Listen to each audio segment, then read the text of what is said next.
What's going on, guys? It's Metal Talk with your daily dose of karma. I'm sitting here in my apartment, which is basically this is the studio room. We do creative things and outlet like things here. But today we're here to talk about metal. We're not here to talk about my apartment. So metal is such an interesting thing because it's not just a genre. It is also a plethora of metal within metal, within metal, within metal. You could call it metalception, but it's not.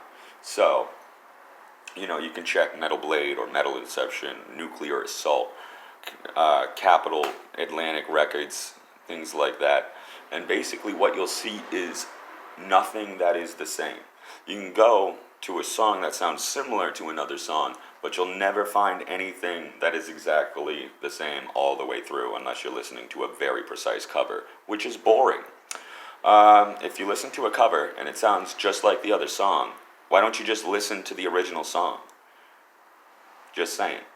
Anyway, the point is there's so many different kinds of metal, and that is so cool. There's old school metal. You got your Black Sabbath, basically one of the inventors. And then you've got stuff like Jimi Hendrix, which most people just consider rock and roll. But it laid out blueprints for metal that people don't even comprehend yet.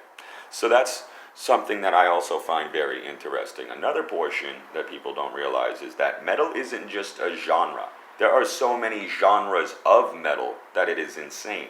It goes on forever. I mean, you got your new metal, you got your old metal, you got your heavy metal, you got your thrash metal, you got your power metal, you got your hair metal, you got your thrash metal, you got your doom metal, you got gent.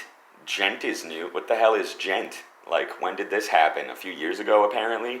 I was listening to Pomegranate Tiger, which is a band I barely remember, but I could call that gent with lyrics, basically. I mean, it's usually just like a really complex. I think it's the evolution of like mathcore with harmony. You know what I mean? Because they used numerics and shapes in order to write their songs, but it didn't actually sound awesome.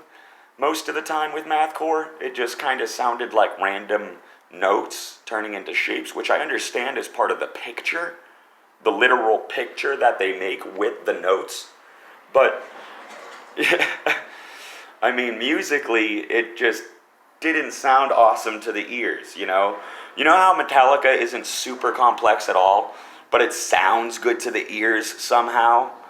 Like the artist might be surrounded with mayhem and drama and just bullshit, but no matter what, when you put on the song, you're accidentally like,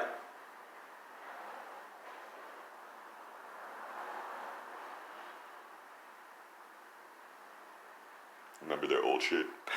That's that's just how Metallica do. But this is Metal Talk, and my name is Karma. So I'm here to give you the good karma about what's been going on recently. There's a bunch of new releases in 2019. One of the big ones, the big four is Nonstop. They're already legends. I don't need to talk about them.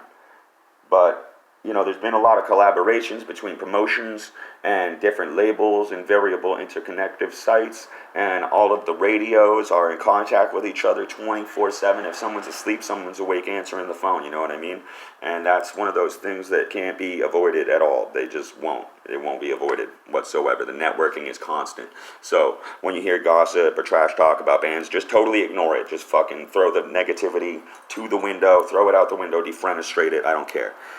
There's a lot of variable stimuli that are going into people's ear holes that are making them think like assholes. So we're going to reverse that and start using our mouth holes to promote bands that we like instead of trashing bands that we don't. I think that makes way more sense.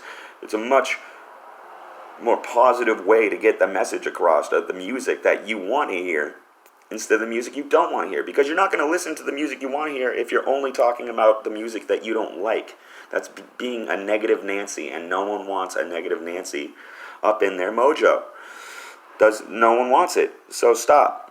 I am personally a writer and an artist, but I don't claim a lot of credit for that because it's not a big deal, and I don't expect everybody to love my shit. I don't want everybody to love my shit. Good bands who don't have people who talk smack 24/7 aren't good bands. They're not popular enough. Not enough people don't like them as well, you know? So when someone doesn't like a band, that just goes to show that that person has to waste time out of their day and their mind for themselves to think about how much they don't like that band. That means that band is still winning because you're not doing what you want to do. You're still thinking about what they're doing. So even if you're sending somebody negative attention, you're still losing. You know what I mean? So just send the positive, and the positive will come back. That's how karma works. This has been Metal Talk with Zachariah Latentra. You can call me Karma.